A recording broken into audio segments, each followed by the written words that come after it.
Shalom, selamat pagi saudara sekalian.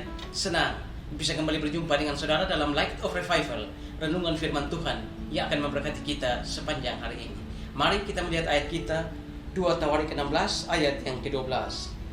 Pada tahun ke-39 pemerintahannya, Asa menderita sakit pada kakinya yang kemudian menjadi semakin parah. Namun dalam kesakitannya itu, ia tidak mencari pertolongan Tuhan, tetapi pertolongan tabib. Peringatan Tuhan.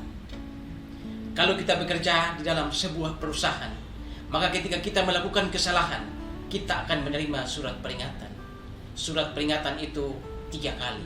Surat peringatan pertama, kedua, dan ketiga.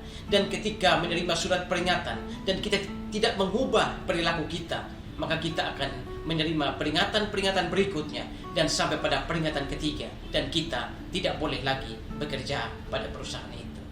Surat peringatan tidak selamanya harus berturut-turut dari 1 sampai 3. Ketika kita melakukan kesalahan yang begitu berat, maka kita bisa saja langsung menerima surat peringatan yang ketiga.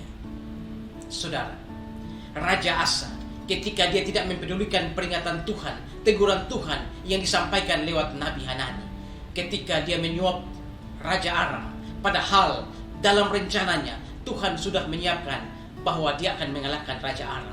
Tetapi Asa tidak mengandalkan Tuhan, lalu mengambil uang pribadinya, lalu mengambil barang-barang dari bait Allah, lalu menyuap Raja Aram. Dan ketika Hanani menegurnya, Raja Asa tidak peduli. Sesudah itu Tuhan lalu menghajar Raja Asa dengan sakit pada kakinya. Dan sakit pada kaki Raja Asa ini makin hari makin parah. Tidak tahu sakit kaki macam apa. Tetapi ketika dia sakit kakinya, dia bukannya meminta pertolongan pada Tuhan, tapi dia justru meminta pertolongan para tabib-tabib. Saudara, tabib-tabib di sini bukan seperti dokter pada saat ini, tetapi tabib-tabib di sini lebih menunjuk pada ahli sihir, ahli jampi-jampi, dan dukun-dukun. Makanya penulis kitab Tawarik mengatakan bahwa pada waktu itu Asa bukan meminta tolong pada Tuhan, tetapi justru meminta tolong pada tabib-tabib. Saudara, di sini Asa tidak menyadari peringatan dari Tuhan. Padahal Tuhan begitu mengasihi Asa. Di sini kita bisa melihat betapa kerasnya hati anak Tuhan ini. Bukankah Asa ini ketika muda dia begitu dekat dengan Tuhan, begitu intim dengan Tuhan, begitu mengandalkan Tuhan. Tetapi ketika dia tua, dia mulai tidak percaya pada Tuhan, tidak lagi mengandalkan Tuhan. Bahkan ketika dia sakit pun, dia tidak meminta tolong pada Tuhan, tapi dia meminta tolong pada tabib-tabib. Di sini Asa tidak melihat sakit pada kakinya ini sebagai peringatan dari Tuhan, teguran dari Tuhan. Saudara, sebagai seorang raja, tentu Asa bisa saja mencari obat, mencari dokter untuk menyembuhkan kakinya. Walaupun dia raja pada zaman dulu, tapi tentu saja dia kaya raya. Tentu dia bisa mencari obat, mencari dokter untuk menyembuhkan kakinya. Tetapi dia justru datang pada tabib-tabib. Saudara, Asa tidak menyadari teguran dari Tuhan. Padahal sebenarnya Tuhan menegur kita, atau bahkan menegur Asa pun, itu karena Tuhan mengasihi kita. Tuhan sangat menyayangi kita, Tuhan sangat mencintai kita. Dan teguran dari Tuhan ini adalah satu anugerah yang besar. Di dalam Ibrani 12 ayat yang ke-7 dan 8, jika kamu menerima ganjaran, maka Allah memperlakukan kamu sebagai anak. Karena di manakah ayah yang tidak menghajar anak? Tetapi jika kamu tidak menerima ganjaran yang harus diderita setiap orang, maka kamu bukanlah anak, tetapi anak gampang. Inilah kegagalan Raja Asa, tidak menyadari teguran dari Tuhan. Saudara, seringkali ketika kita mengalami penyakit yang tidak bisa sembuh, seringkali kita mengalami persoalan yang berat dalam hidup ini, kita datang dan meminta tolong pada Tuhan. Dan Tuhan seolah-olah tidak peduli. Kita merasa bahwa Tuhan begitu jahat dengan kita. Saudara, di sini Raja Asa, dia seolah-olah tidak peduli lagi pada Tuhan. Dia tidak peduli lagi pada teguran Tuhan. Dia seolah-olah membuang Tuhan dari kamar hatinya.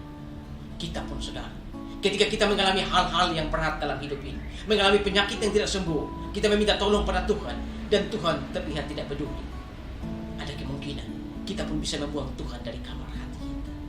Tetapi saudara, sadarilah, ketika kita mengalami hal-hal seperti itu, mengalami sakit, penyakit yang tidak sembuh, mengalami persoalan yang tidak kunjung selesai, sadari, koreksi diri. Apakah ada kesalahan yang kita lakukan? Dan ini adalah teguran, peringatan dari Tuhan. Kita harus menyadari.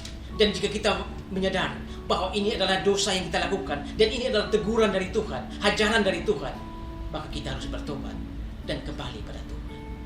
Sadarilah hal itu. Bertobatlah dan kembalilah pada Tuhan. Janganlah kita mengulangi kesalahan Raja Asa ini. Raja Asa melakukan kesalahan yang besar. Dia tidak menyadari teguran dari Tuhan. Saudara, saya tidak mengatakan bahwa setiap penyakit atau persoalan yang kita derita, yang kita alami adalah teguran Tuhan. Tetapi Tuhan bisa menggunakan penyakit kita, persoalan-persoalan yang berat untuk menegur kita sebagai peringatan pada kita. Sadarilah ketika kita mengalami hal-hal yang buruk, mengalami sakit penyakit yang tidak sembuh. Sadarilah, koreksi diri kita. Mungkinkah ada kesalahan yang kita lakukan? Dan ini adalah teguran dari Tuhan. Sadarilah teguran dari Tuhan. Sadarilah kesalahan kita sebelum semuanya terlambat, sebelum bel terakhir dari Tuhan berbunyi dan kita tidak punya waktu lagi. Jika kita menerima ganjaran, maka Tuhan memperlakukan kita sebagai anak. Tetapi jika kita tidak menerima ganjaran yang harus diderita setiap orang, maka kita bukanlah anak, melainkan anak gamba. Mari kita berdoa. Tuhan, terima kasih untuk firman-Mu pagi hari ini. Kami belajar dari Raja Asa bagaimana ketika dia mengalami sakit kaki yang tidak sembuh, dia tidak menyadari bahwa ini sebenarnya adalah teguran dari Tuhan atas kesalahan yang dilakukan. Biarlah kami juga belajar dari firman ini, dan kami boleh mengoreksi diri kami ketika kami mengalami persoalan atau sakit penyakit dalam hidup ini. Terima kasih untuk firman-Mu. Dimuliakanlah Engkau di atas firman. Saudara, saya terus mengajak saudara untuk menjadikan firman Tuhan sebagai pelita dan terang di sepanjang jalan hidup kita. Tuhan memberkati kita semua.